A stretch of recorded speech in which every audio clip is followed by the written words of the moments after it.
कालिदास ने 7 ग्रंथ लिखे हैं। अभिज्ञान शाकुंतलम, कालिदास का यह नाटक देश विदेश में अत्यंत लोकप्रिय हुआ है। यह 7 अंगों में विभाजित है। इसमें शकुंतला एवं दुष्यंत की प्रेरण गाथा का वर्णन मिलता है। भरत के जन्म की कथा भी इसमें है। ग्रंथ के आरंभ में कालिदास ने शिव पार्वती की वंदना की है। या सृष्टि सृष्टिराद्य वहति विधिहुतम या हविर्या चहोत्री ये द्वे कालम विदत श्रुति विषया गुणा या स्ता व्याप्य विश्वम या माहु सर्वबीज प्रकृतिरिया प्राणिनः प्राणवन्तः प्रत्यज्ञाभिप्रण स्तनतु भिरवतु वस्ताभिरिष्टा विदीशः। जो सृष्टा की प्रथम सृष्टि है वह अग्नि और विधि पूर्वक हवन की आहुति का दहन करती है। जो हवि है वह होत्री है। जो दो सूर्य और चंद्र का विधान करते हैं। जो शब्द गुण से युक्त होकर आकाश और संपूर्ण विश्व को व्याप्त किए हुए, जिस पृथ्वी को संपूर्ण विश्व का मूल कहा जाता है और जिस वायु के कारण प्राण को धारण करते हैं।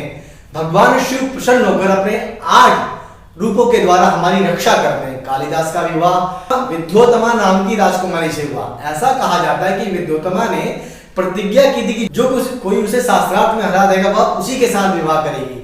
जब विद्योत्तमा ने शास्त्रार्थ में सभी विद्वानों को हरा दिया तो हार का अपमान समझकर कुछ विद्वानों ने बदला लेने के लिए विद्योत्तमा का विवाह मूर्ख से कराने की सोची और व्यक्ति के साथ कराने का निश्चय किया। चलते चलते उन्हें एक वृक्ष दिखाई दिया जहां एक व्यक्ति उस डाल पर बैठकर वृक्ष जहां बैठा था उससे उस बैठने से पहले वाली डाल को काट रहा था। अब आप सोचिए, इतना बड़ा मूर्ख, इतना बड़ा अज्ञानी व्यक्ति कहां मिले। उन्होंने सोचा कि इससे बड़ा मूर्ख तो कोई और नहीं मिलेगा हमारे पास। उन्होंने उसे राजकुमारी से विवाह का प्रलोभन देकर नीचा उतारा और कहा कि मौन धारण कर लो और जो हम कहेंगे बस वही करना। उन लोगों ने श्वान भेष बनाकर विद्योत्तमा के सामने प्रस्तुत किया कि हमारे गुरु आपसे शास्त्रार्थ करने के लिए आए हैं, परंतु अभी मौन व्रती हैं, इसलिए ये हाथों के द्वारा संकेत और उत्तर देंगे। इनके संकेतों को हम समझकर हम वाणी में उसका आपको उत्तर देंगे। शास्त्रार्थ प्रारंभ हुआ। विद्योत्तमा मौन शब्दावली से दृढ़ प्रश्न पूछती है कि जिसे कालिदास अपनी बुद्धि से मौन संकेतों से ही जवाब देते हैं। प्रथम प्रश्न के रूप में विद्योत्तमा ने संकेत से एक उंगली दिखाई कि ब्रह्म क्या है, परंतु कालिदास ने समझा कि राजकुमारी मेरी एक आंख फोड़ना चाहती हैं। क्रोध में उन्होंने 2 उंगलियों का संकेत किया इस भाव से कि अगर तू मेरी एक आंख फोड़ेगी तो मैं तुम्हारे 2 आंख फोड़ दूंगा।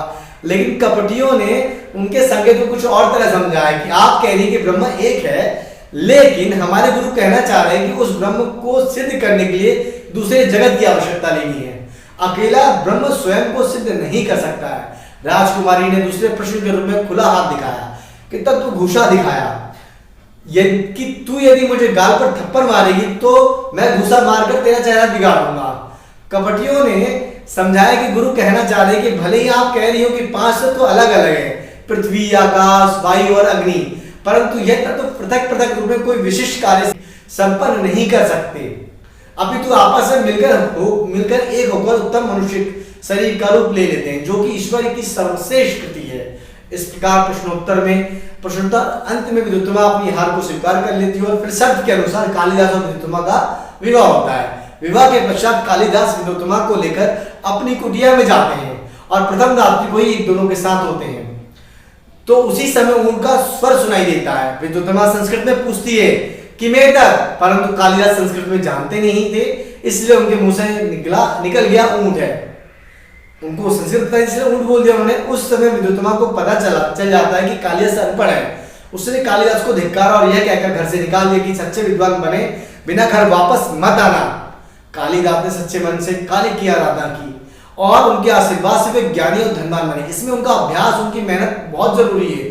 आशीर्वाद ईश्वर का जब मिलता है जब हम मेहनत करते हैं। ज्ञान प्राप्ति के बाद जब वे घर लौट के आए तो उन्होंने दरवाजे खटखटाकर कहा, कपाटम उद्घाटयम सुंदरी, दरवाजा खोलो सुंदरी। विद्योत्तमा ने चकित होकर कहा, अश्चित कश्चित वाग विशेषा, कोई विद्वान लगता है। इस प्रकार इस किंवदंती के अनुसार कालिदास ने विद्योत्तमा को अपना पथ प्रदर्शक गुरु माना और उसके इस वाक्य को उन्होंने अपने काव्य में भी जगह दी। कुमार संभव का प्रारंभ होता है अस्तु तरस्याम दिशि देवतात्मा से। मेघदूत का पहला शब्द है कश्चित कांतः और रघुवंश की शुरुआत होती है वागर्ता विषम पृथु। दीपशिखा उपाधि कालिदास को मिली। संचारणी दीपशिखे वरात्रो ययम यदि ताय पतिवराम च नरगेत मार्गाट योग प्रपदे वर्ण्यवाम स भूमिपालः।